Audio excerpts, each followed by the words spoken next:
Я на свете недавно живу, и истории знаю по книжкам, но зато про большую войну я живые рассказы слышу. Есть на свете один человек, он всегда говорит мне правду, и в душе остается след. Остается со мной мой прадед, прадедушка, он всю прошел войну от Волги до самого Берлина. Прадедушка, он защищал страну, он защищал жену свою и сына.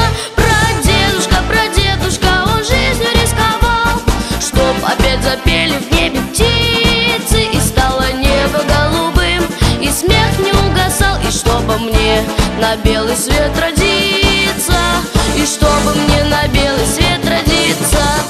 Он так рано ушел на войну, был как я, он военные годы, побывать довелось и в плену, и пройти сквозь огонь и воду. Он защитником Родины стал, хоть совсем еще был мальчишкой, и победу завоевал, и с победой к дому вышел.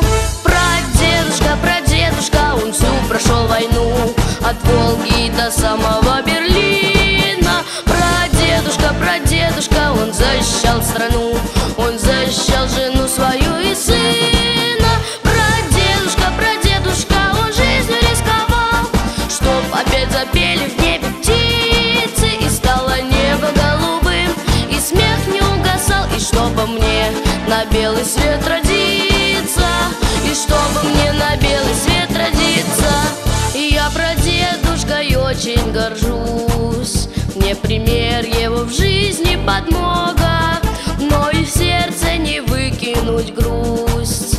Трудной стала его дорога, у меня все еще впереди, и свой путь выбирать не надо, но хочу я его пройти, как по жизни прошел мой прадед. Прадедушка, он всю прошел войну от Волги до самого Берлина. Прадедушка, он защищал страну, он защищал жену свою и сына. Прадедушка, он жизнью рисковал, чтоб опять запели в небе птицы, и стало небо голубым, и смех не угасал, и чтобы мне на белый свет родиться.